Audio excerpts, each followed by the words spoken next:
Oh, put them 3 points in the pocket right now. Chelsea 3, Fulham 2 at Craven Cottage. Monday night, under the lights, pressure on. Chelsea fans, we've got to admit we've been running our mouths this pre-season. We've been running our mouths. And it's caught on. It's caught like the flu. I'm watching preview shows and review shows of the weekend. And people are saying that Chelsea are going to be closer challengers to Arsenal. Only we were saying that in the pre-season. But I think everybody's seen the lay of the land. The Premier League's not going to be a straightforward season this year. Arsenal are the clear favourites. Arsenal are the clear favourites. But in terms of the other runners and riders, we're trying to establish ourselves. Jose in the 13-14 season, what did he call us? The little horses. Not the dark horses. The little horses that need to be nurtured and fed and watered. And then maybe one day they'll get there. One day in the final furlong, they'll be the big horses that win the race. But right now, we're keeping it calm and humble. You've heard what I've said previously. And if you haven't, guys, go and check it out. And make sure that you're liking, commenting, and subscribing. Welcome back to the Kweku Afari YouTube channel. Take a seat, settle in. Because Chelsea have registered 3 points on the board on the first day of the season when other teams couldn't. We did what Man United couldn't do. We did what Spurs couldn't do. We did what Liverpool couldn't do. We did what City just about did. And that's put 3 points on the board to start off the Premier League season. The way that we started off that game, start from the beginning, right? Chelsea win this game 3-2. The way we started, the first 8 to 10 minutes, honestly, it was giving me shades of Burnley 2014-15 when we won the title under Jose. Like, it was looking fluid. It was looking sharp. João Pedro with a goal after 30 seconds. Header, defensive header from Lacroix. Let's be fair, the Fulham centre-backs were miles apart from each other. The ball falls to Cole Palmer. Cole Palmer had a fantastic game, and we will get onto Cole Palmer because may your apologies be as loud as the criticisms. But he plays the ball to João Pedro, who's running through on goal. And you know JP, nowadays, when he's through on goal, you know it's a goal. Chip the keeper. Chelsea 1-0 up after 30 seconds. The earliest the team has scored a goal in their opening game of a Premier League season in history. And that distinction falls to João Pedro, who, I said it before in pre-season, behind Erling Haaland, there's not a striker in the Premier League that would take over João Pedro. JP 9 now. The number 9 shirt belongs to him. He's trying to break that curse. And he started off like a house on fire. Chelsea 1-0 up after 30 seconds. And you think to yourself, okay, this is what it's supposed to be like. This is what it looks like. Guys, I'm not in the business of slandering footballers, right? They're doing things that we can only dream of doing. But we're in 2026. We've tried the Rob Sanchez experience for multiple seasons. And yes, it's yielded silverware. We've got a Conference League to show for it. We've got a Club World Cup to show for it where he was brilliant in that competition, especially in the final against PSG. But guys, let's call a spade a spade. His time at Chelsea is done. His time at Chelsea is done. We knew that last season. We even knew that the season before last. He's been in and out of the starting 11, whether it's Petrovic coming in, whether it's Jorgensen coming in, then he reestablishes himself. But last season, we saw what it was. Under multiple managers, it's the same mistakes from Robert Sanchez. Yes, he's a good shot stopper. Yes, he'll get us out of trouble sometimes. But more times than not, he puts us in trouble. When he gets his foot on the ball, he invites pressure. And this is me going around the houses to explain how they saw the second goal. The pressure started to build, start to invite pressure with certain passes going back to Rob Sanchez. He's fumbling it, he's not being decisive. And eventually, Fulham break through. After some concerted pressure, they deserved the equaliser. But a shot from Josh King that beat Sanchez at his near post, a shot that should never beat Rob Sanchez. And again, I'm trying to be careful with my words because by all accounts, a nice guy, has been a decent servant to Chelsea during his tenure at the football club. But I'm just about done with Robert Sanchez. I think we all are. I think the writing was on the wall last season, back end. I think going into this season, the most optimistic Chelsea fan said, okay, so maybe we can kind of tread water with Robert Sanchez. Maybe we can kind of cover up his deficiencies. Maybe we don't ask him to play short every single time. Maybe. Nah, he's just not good enough. He's just not good enough, and he cost us in this game. Invited the pressure, and like I say, Fulham equalised through Josh King, who was lively all game. He, of course, remember the game at the Bridge where he had that disallowed goal. We got fortunate in that one. But he looked lively then, but you can see over the summer he's put on some weight, some girth, and he was good for Fulham in this game. And he draws them level. And then you think to yourself, okay, so this is not ideal. This is kind of shaping up to how we thought Chelsea looked this season. Good attack, poor defensively because of our deficiencies in goal. And then we get a goal through, I wouldn't say unlikely means, but Cole Palmer does what Cole Palmer does. He turns his man at the edge of the box. He plays the ball through to Maxence Lacroix, who's making that third man run as our centre-back, by the way, as our centre-back. He's making that run past the defenders. Jinky Majinky in the corner of the box. He crosses it in. And who's on the end of it? Morgan Rogers. This is what I was saying. When I was saying in the preseason, this is the best front three in the league, it wasn't out of hope or optimism. It was just through pure eye test. Through what I've seen João Pedro do in this league, from what I've seen Morgan Rogers do in this league, and from what I've seen Cole Palmer do in this league. These are three of the best attacking players in this league. And you can point to the fact that the league's not as strong in the attacking areas as it used to be, but we can only deal with the hand that we've been dealt. And yeah, I think this is the best front three in the league. I'm not going to go back on that. It was a great build-up kind of goal. Cole Palmer turning his man, Lacroix getting the cross in, and Morgan Rogers being where all good attacking players should be, and that's in the box, sniffing out danger and sniffing out opportunities to put the ball in the back of the net. And that's what he did. We saw the celebration. And it's great for a player who's making a debut, come with a big price tag. It's hard to ever justify that price tag, but you go some way to getting fans on side when you score on your debut in the Premier League. That's what Morgan Rogers did, and he was good today. He was lively, he was popping up in spaces. He will have better games for Chelsea, but we saw just why he was a starter for England towards the back end of the tournament. We saw just why he was so talismanic for Aston Villa and why the fans are so gutted to lose him. And we saw just why Arsenal wanted him, and he chose South West London, he chose Chelsea, and we're the beneficiaries of that. And his partnership, his friendship with Cole Palmer, I think will pay dividends later on in the season, especially one game a week. He's got time to settle in, learn the system, learn the environment.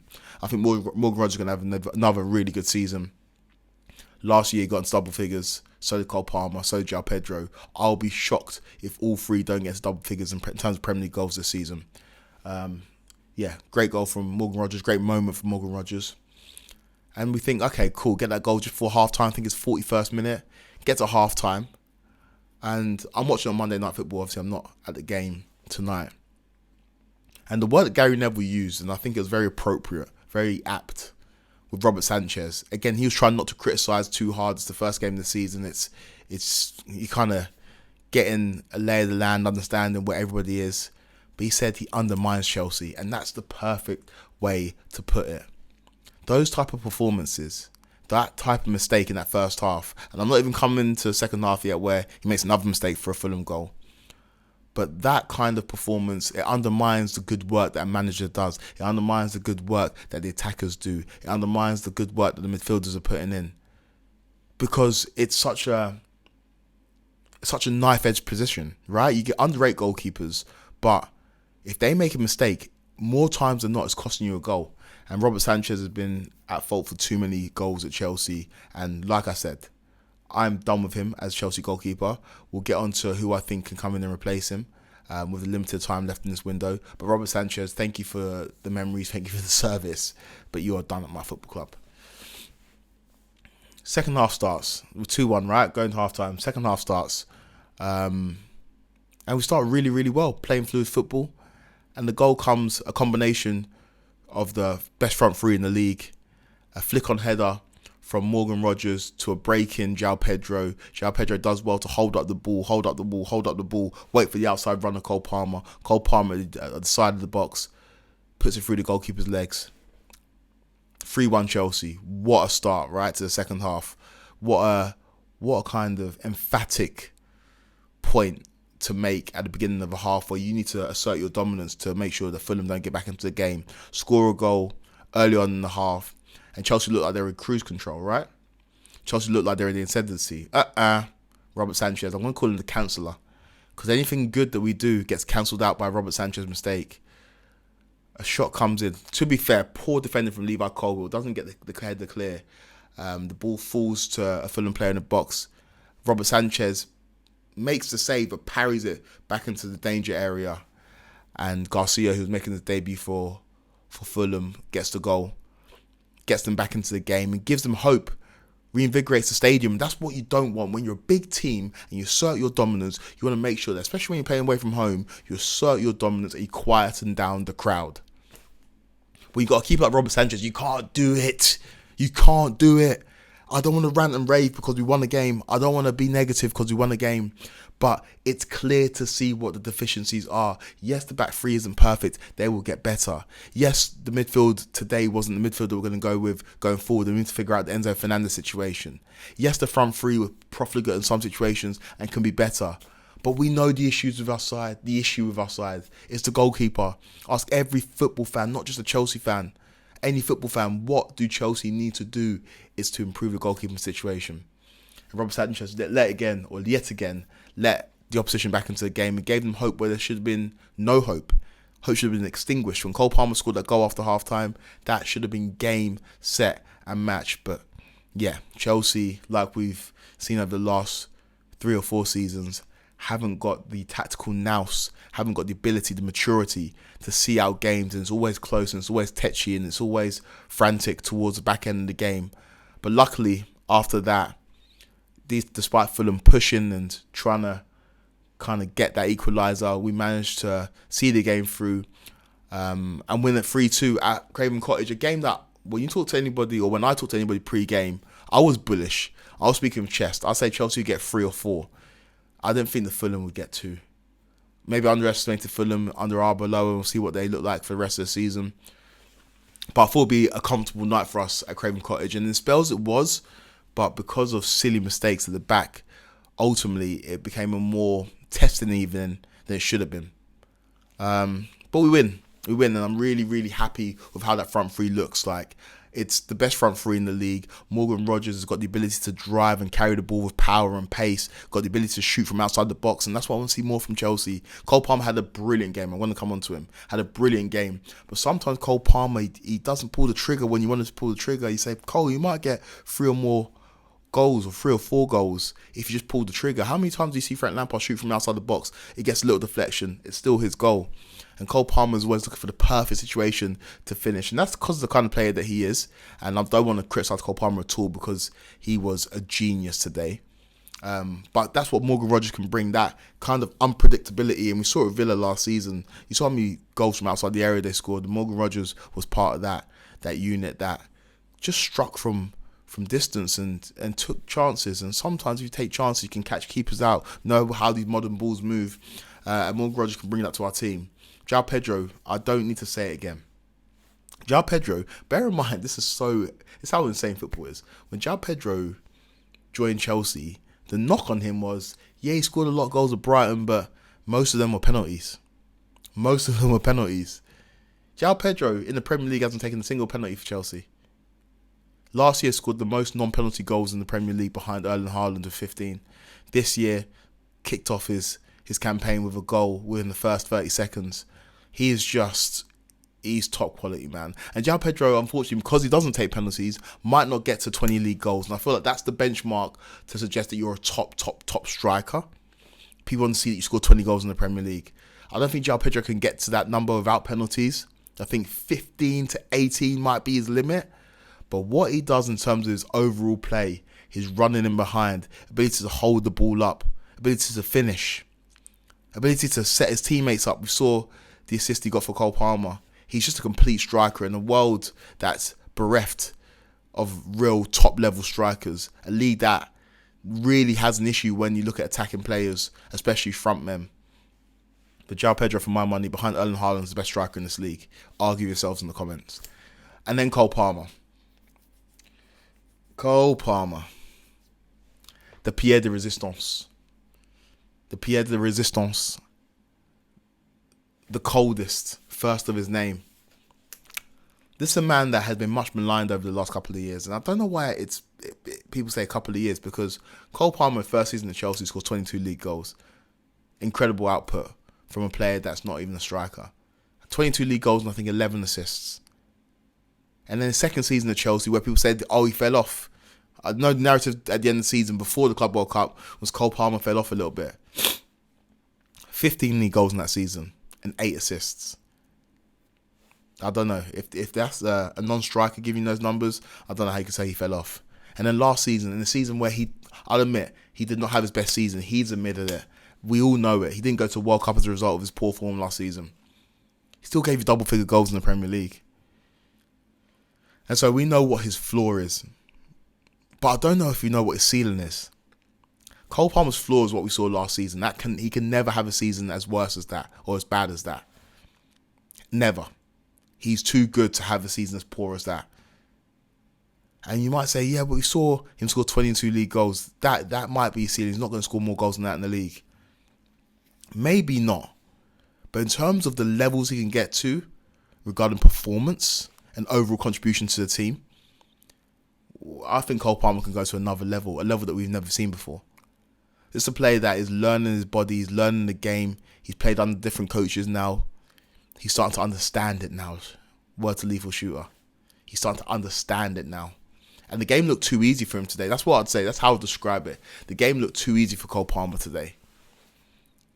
He was just he was in the matrix. He was just seeing things in slow motion and delivering in the final third, time after time after time. Could have had another assist across to João Pedro that Pedro on another day puts in. He puts it wide, first time finish, difficult finish, but Cole Palmer could have had more numbers today. He was just, man of the match, obviously. Got a goal, got an assist.